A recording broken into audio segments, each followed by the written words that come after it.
ये मृत्यु के बाद जो कहा जाता है कि स्वर्ग है नरक है, तो ये सच में है कि सिर्फ कहने को? सुखदेव जी ने कहा सच में है। तो बोले कैसे है, क्या करते हैं, क्या करने से कहां जाएंगे? तो सुखदेव जी कहते हैं कि पुण्य करते हैं तो स्वर्ग जाते हैं, सबको ही पता है। स्वर्ग में क्या होता है, इच्छाएं पूरी होती है, आपकी जो जो इच्छाएं हैं, और समय के हिसाब से बांधा जाता है। आपके पुण्य कितने हैं नहीं, कितनी देर के हैं मायने रखता है। जैसे मान लीजिए 60 वर्ष का जीवन है आपका, तो उसमें से वो बोलेंगे कि इतने वर्ष, इतने घंटे या इतने महीने का पुण्य है, इतने साल या इतने समय का पाप है। उतने समय के लिए आपको जो दंड है या जो भी चीज है वहां के लिए रखा जाता है। उतने समय के लिए आपकी इच्छाएं पूरी होगी। नरक में क्या होता है, बोले नरक एक नहीं, कुल 28 नरक लोक है, अलग अलग जगह। जैसे जैसे पाप किए हैं वैसा वैसा दंड मिलता है। कैसे, आइए उदाहरण स्वरूप आपको बताती हूं। और उदाहरण माने मैं असली दंड नहीं बता रही, क्योंकि वो दंड तो जब राजा परीक्षित ने सुने वो ही डर गए थे, जिन्होंने अपने जीवन में ही सिर्फ एक पाप किया था। हम और आप तो कितना डर जाएं। तो उदाहरण, एग्जाम्पल के तौर पे मान लीजिए कि घर में जो डस्टिंग करते हैं ना, डस्टिंग यानी सिर्फ झाड़ना, कपड़े से, सूखे कपड़े से झाड़ना। तो डस्टिंग का कपड़ा है, उसको साफ कैसे करोगे? साफ करना है उसे झाड़ के, या ज्यादा से ज्यादा थोड़ा सा पानी में धो दिया, हो गया ठीक। फिर मान लीजिए घर के पोछे का कपड़ा है, उसको साफ कैसे करेंगे? पानी और साबुन या सर्फ इत्यादि जो होता है उससे साफ करते हैं, थोड़ा निचोड़ते हैं, तब जाके वो साफ होता है। अब मान लीजिए घर के चौके का कपड़ा है जिसमें तेल की चिकनाई इत्यादि है, उसको कैसे साफ करेंगे? गरम गरम खोलते हुए पानी में डाला जाएगा, फिर कॉस्टिक सोडा इत्यादि डाला जाता है, खूब कूटनी से पीटा जाता है, खूब निचोड़ा जाता है, तब जाके वो। तो जैसा कपड़ा वैसी सफाई, जैसे पाप वैसा दंड। जैसे पाप करोगे वैसा दंड दिया जाएगा। तो राजा परीक्षित तो बड़े डर गए। राजा परीक्षित कहते हैं, प्रभु ऐसा कुछ है क्या कि जीव पाप भी करे और नरक भी ना जाए? बोले नहीं, ऐसा कुछ नहीं है। हाँ, तुम ये कर सकते हो कि एक बार तुमने पाप किया तो उसका प्रायश्चित कर लो और उसको वापस दोहराओ ना, तो दंड बहुत कम हो जाता है। बोले नहीं, कोई तो रास्ता होगा कि जीव पाप भी करे लेकिन नरक ना जाए। सुखदेव जी कहते हैं, आप पापियों का भी कल्याण चाहते हैं? एक तरीका है। कैसा? बोले अंत समय में अगर मुख में भगवान का नाम आ जाए तो जीव नरक नहीं जाता।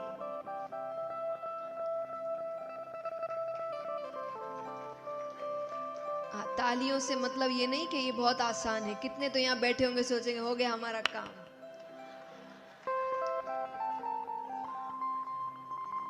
जितना ये सुनने में आसान है उतना ही करने में कठिन। जन्म जन्म मुनि जतन कराही, अंत राम कही आवत नहीं। बड़ी कोशिशें की है लोगों ने, पर अंत में सबसे पहली चीज तो जो मैंने कल बताया कि अत्यंत पीड़ा होती है, ध्यान कहीं नहीं जाता।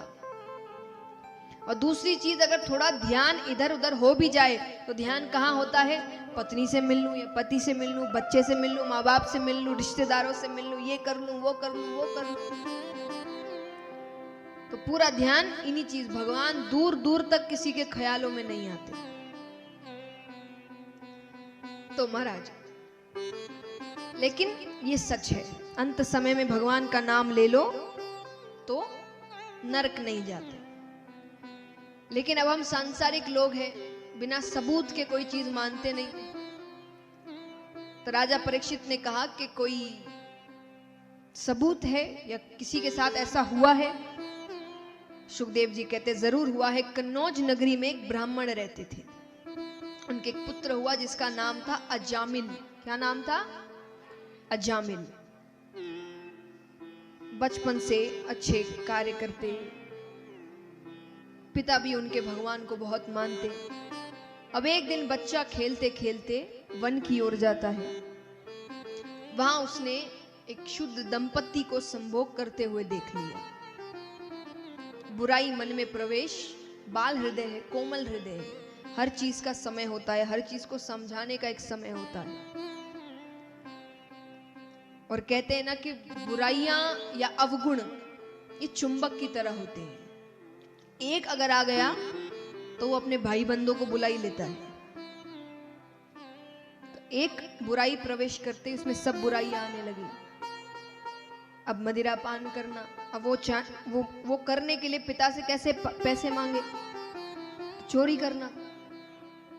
तो धीरे धीरे सारी बुराइयां प्रवेश कर गई। पिता की मृत्यु हो गई, चोरियां डकैतियां बनी, बड़ा सा महल खड़ा किया, खूब स्त्रियां सारी अपने साथ रखने लगा। अब कुछ समय बाद उसी नगरी में एक ऋषिगण 100 वर्षों की तपस्या करके उठते हैं, एक ऋषि।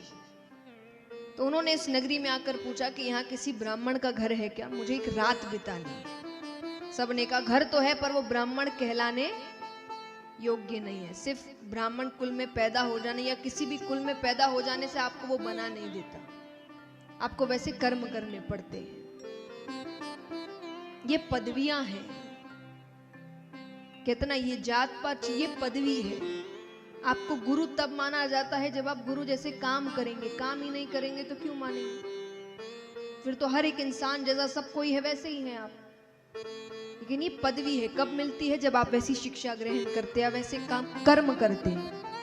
तो उन्होंने कहा ब्राह्मण है पर कहलाने योग्य नहीं। उन्होंने कहा मुझे क्या करना है? मुझे एक रात बितानी है। ठीक है, जाते हैं, एक कमरा मांगा। उसके पास इतना बड़ा महल दे दिया, एक कमरा उसने।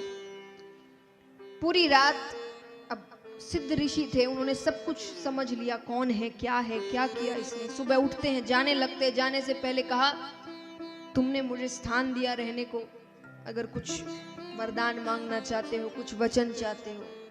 उसने कहा मेरे पास सब है, जाइए आप, हो गया।